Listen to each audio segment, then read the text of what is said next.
Elle est connue sous le nom de la prêtresse céleste et elle fait partie de la guilde de Fairy Tail. Elle a appris ses capacités de chasseuse de dragons de sa mère adoptive, Grandinet. Et après la dissolution de Fairy Tail, Wendy et Carla ont rejoint la guilde de Lamia Skell. Dans cette vidéo, je vais te présenter 15 choses à savoir sur Wendy.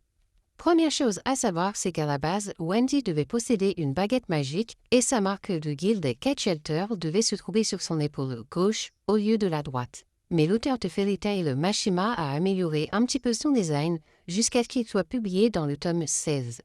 Deuxième fait sur Wendy, c'est qu'à la base, elle devait être une chasseuse de dragons de type eau, mais finalement, Mashima a changé d'avis puisque Jubia utilisait déjà cet élément.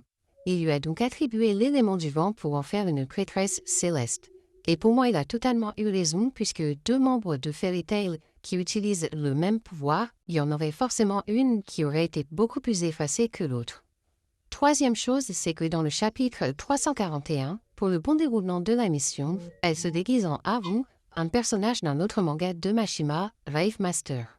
Quatrième chose à savoir, c'est qu'au début du manga, tout comme Gajil, Wendy ne semblait pas avoir le mal des transports.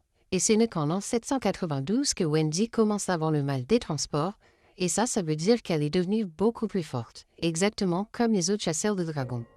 Cinquième chose à savoir, c'est que Wendy est la seule du genre féminin à être chasseuse de dragons, et aussi la plus jeune, bien que normalement elle est censée avoir l'âge de Sting et Rogue, mais pour ceux qui l'auraient oublié, pour elle, le temps s'était arrêté pendant 7 ans sur les deux Tenro.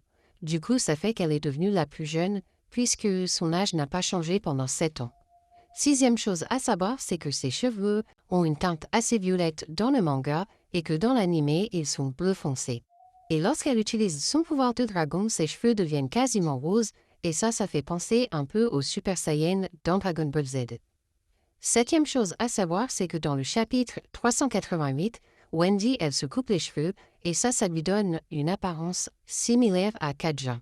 Et dans le chapitre 416, elle demande à Cancer de lui faire repousser ses cheveux. Huitième chose à savoir, c'est que Wendy est arrivée 5e du premier sondage de popularité de Fairy Tail, réalisé par un magazine spécial. Neuvième chose à savoir, Wendy est la première chasseuse de dragons de première génération à pouvoir utiliser le pouvoir de dragon quand elle le souhaite. Dixième chose à savoir, c'est que Wendy est très amie avec Cheria, de la guilde de Lamia Skell, avec qui elle forme un duo, les Celestia Sisters. Onzième chose à savoir, c'est que Wendy, elle est très maladroite, exactement comme sa meilleure amie, Cheria.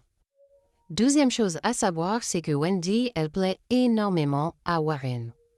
Treizième chose à savoir sur Wendy, c'est qu'elle ne supporte pas les prunes marinées. Quatorzième chose à savoir sur Wendy, c'est qu'elle développe son pouvoir du dragon assez tard dans l'œuvre, dans le chapitre 376. Quinzième et dernière chose à savoir, c'est que Wendy apprécie énormément les vêtements célestes du monde des esprits.